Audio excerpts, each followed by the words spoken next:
Will you approach the two by the torch or the group around the fire? Let's do this. 269.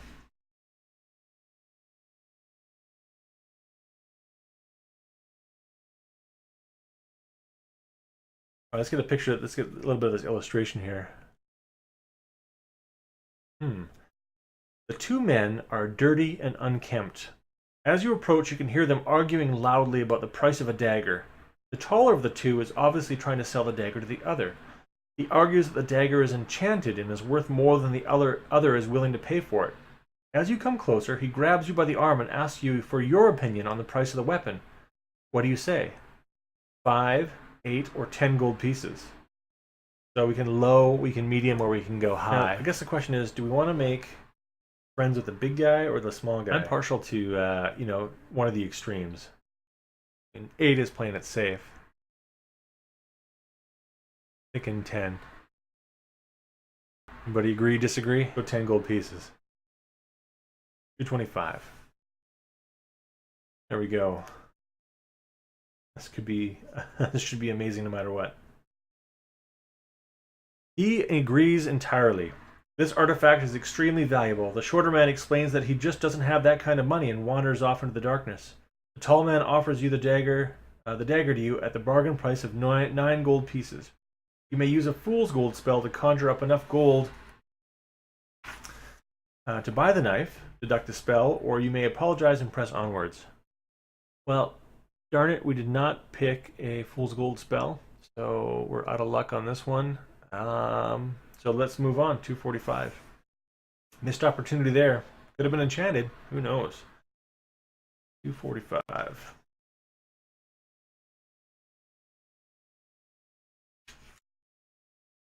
You set off towards the Citadel. Although the air is calm, you hear a faint whistling, which rapidly gets louder and louder until a strong gust of wind suddenly hits you with such a force that you can barely move against it. You shield your eyes until the blast retreats slightly, and as you open them, you see a ghostly female face inside what appears to be a living whirlwind. She mouths words at you, which you cannot make out. But some seconds after she has finished talking, the message reaches you. She seems to find your appearance offensive and is challenging you with words of abuse. You're too solid. You grab at your sword, but she laughs. Will you ignore her and continue? Talk to her, or use your magic to see her off. All right, let's look at that illustration there. And I say we talk to her and see what the dealio is. 390.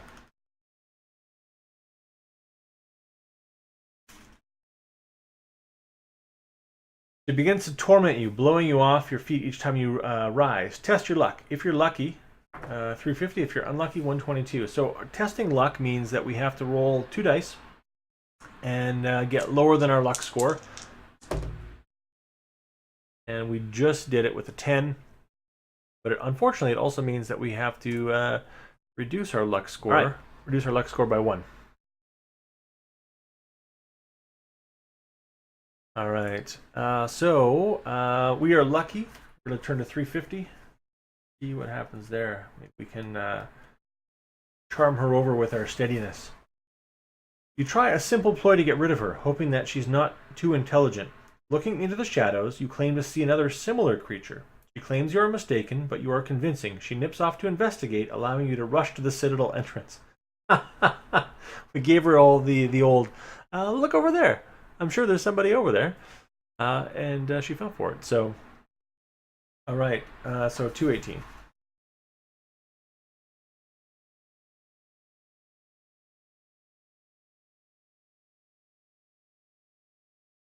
In front of you is a large wooden door, firmly locked. You may either knock 3 times for the guard, or may use a strength spell to try to open it.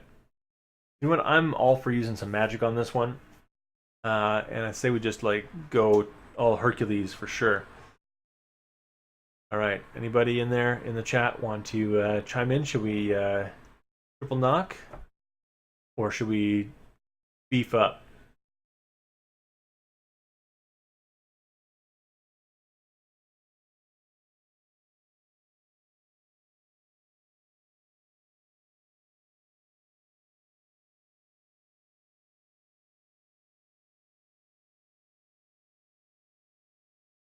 Yeah, alright, I agree with that. Strength spell.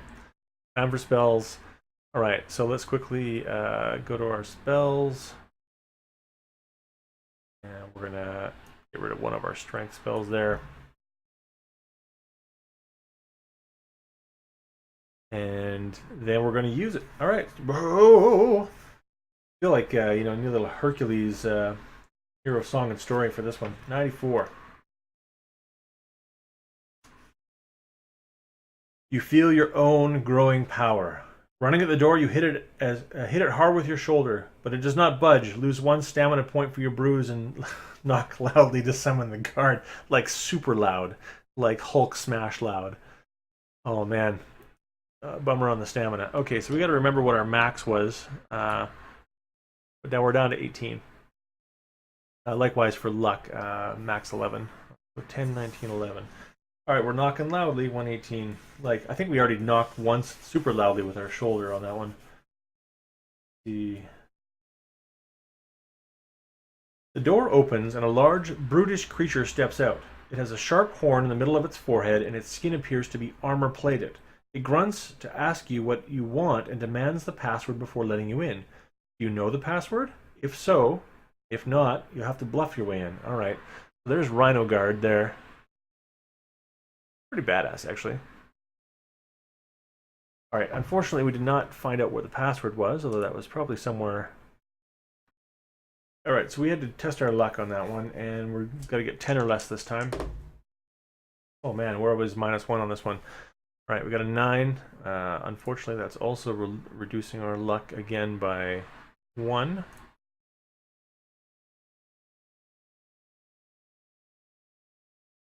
But we're lucky. Lucky enough. All right. So we get in 177.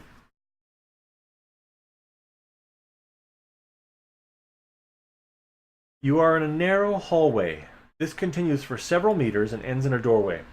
Halfway along the passage, you can see an archway where some steps lead downward. Will you go forwards to the door or creep down the steps? Here we go. We're going to head through the door. Ugh, scary. Number 5. You try the handle of the door and it turns, opening into another hallway.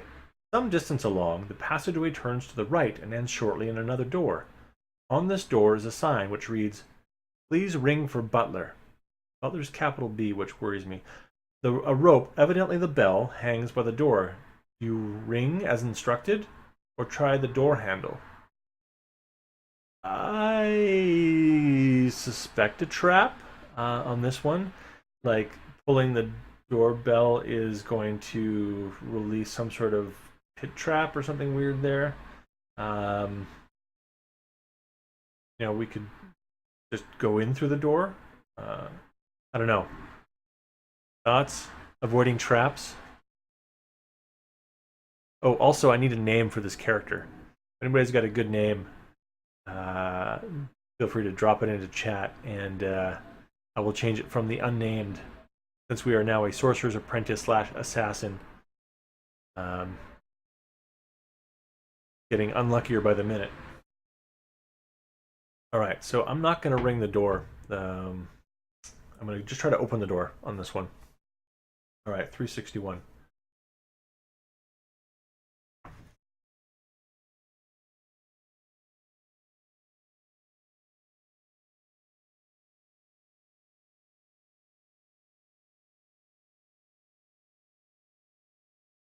Again, the door opens, but as you open it, you hear the deafening clang of an alarm bell. Test your luck. If you're lucky, or if you're unlucky. Alright, like I said, getting unluckier by the minute here. Ooh, look at that. Seriously, -1s all the way through. Alright, so we're lucky, but I gotta reduce my luck. Hopefully we get some more luck at some point. Otherwise, we're gonna just be failing these left, right, and center. And I didn't get the luck spell, unfortunately, to recharge some of my luck. So, alright, let's carry on here. We were lucky. Luck. Okay, 297. Alright, you slam the door shut behind you, and above the clanging bell, you can hear the sound of footsteps running quickly and getting closer. The corridor ahead forks 2 ways. Will you spring ahead and take the right fork or the left fork? Will you go back to the door and ring for the butler? Oh, man, they really want us to buttle. What are we gonna do? That's super tempting. To go back and actually ring for the butler on that case. You know, if we set the alarm off and we go back and fall into a trap, then uh, I don't know. This feels like it could be worthy of a bookmark in this case. All right, 297. You know, I'm gonna bookmark this one just so we know we need to come back if we die because the risky business of the butler here.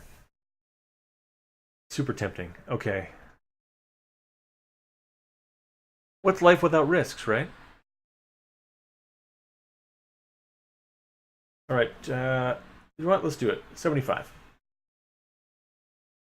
Butler. I hope you're awesome, butler. I wonder if he just shows up and says, "I'm the guard."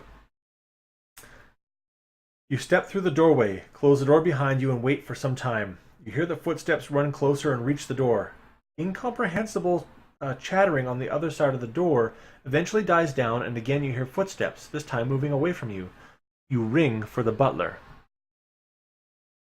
All right, 40 it is. Oh, man. Check that out. That is a butler with a capital B for sure. After several moments, the door opens slowly and a hunchbacked, misshapen creature with rotten teeth, ragged hair, and tattered clothes stands in front of you. "Yes, sir.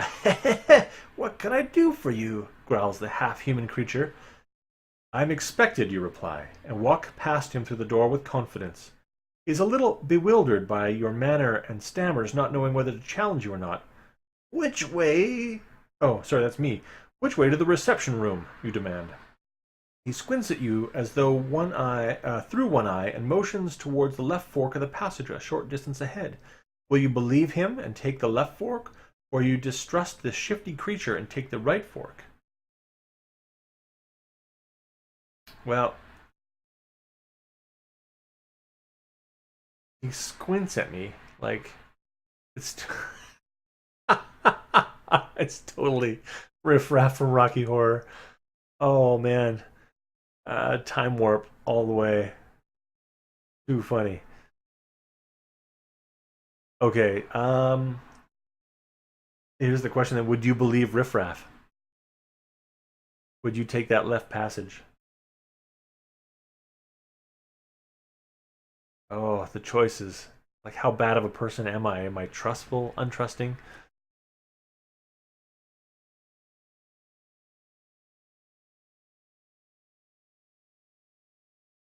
Sure. Sure, don't believe him. I think that's what you meant, right? Sure, don't believe Riff Raff. Oh, you would believe Riff Raff. You totally would. Okay, let's trust Riff Raff. Left fork, 243. What could possibly go wrong? 243.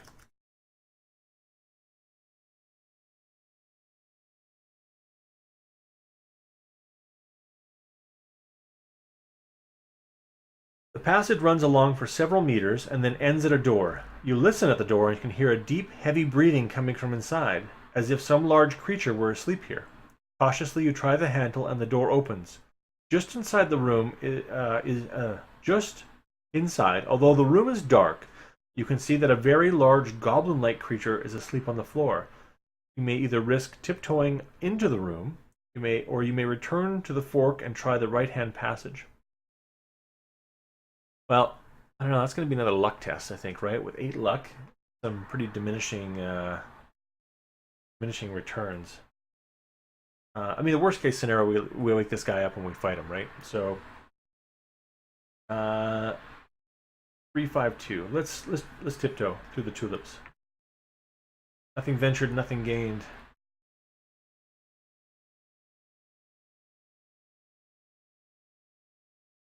That is not what I was imagining. You tiptoe into the room. The room is gloomy and the air is damp. A crude wooden post is nailed to one wall with several hooks on it. There are 2 doors in the far wall leading onwards.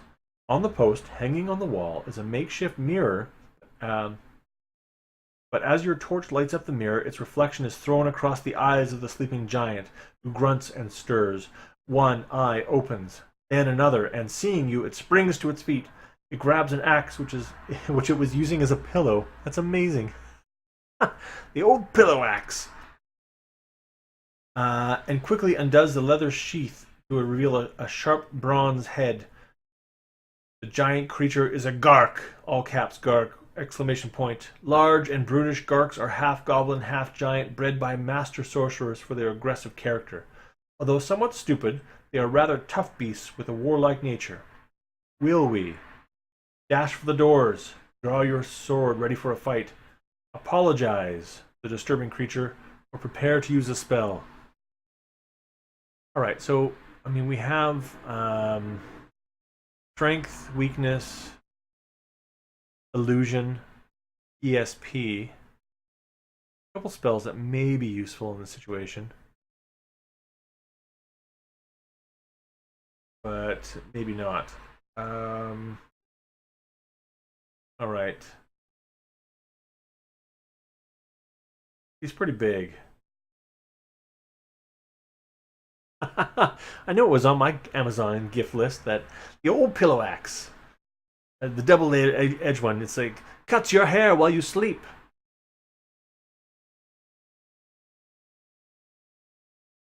It's even better if, you know, your SO has one too, and then you can double pillow axe. Alright. Dash for the doors, sword and fight, apologize, prepare to use a spell. You know, we could be the apologetic kind, and illusion? Yeah, I think maybe if we can get away with illusion, let's see what spell options we have available to us. Alright, so let's go to 11.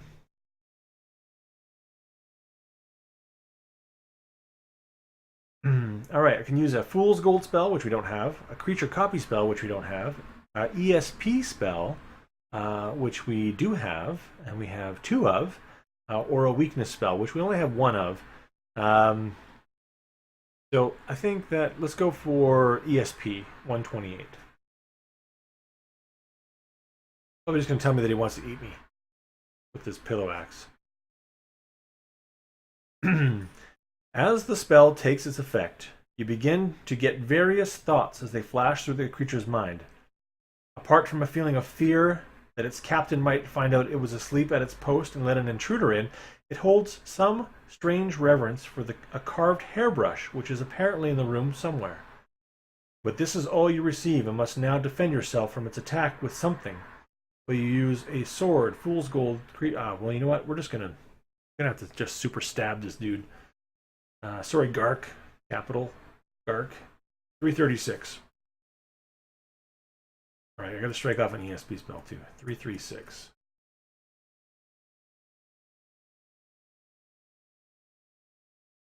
All right.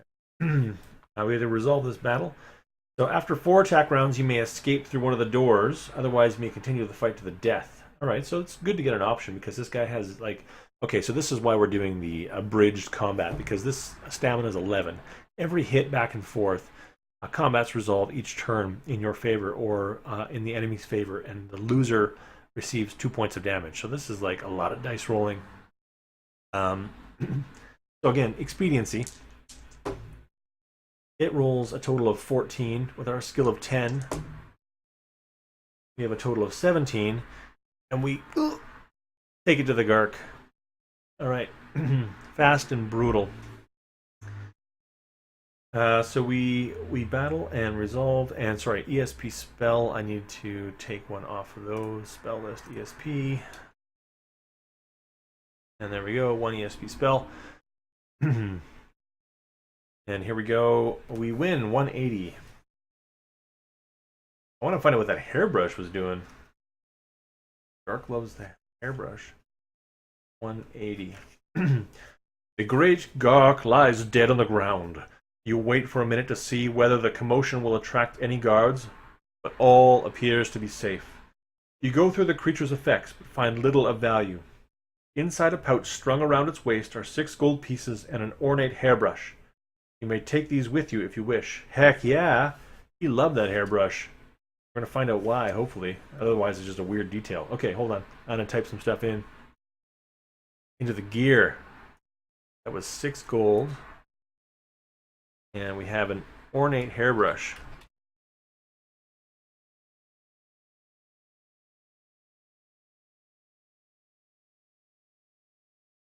There we go.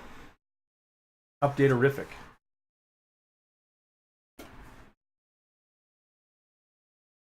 99 is the page we're going to. Will we take either the left-hand door or the right-hand door?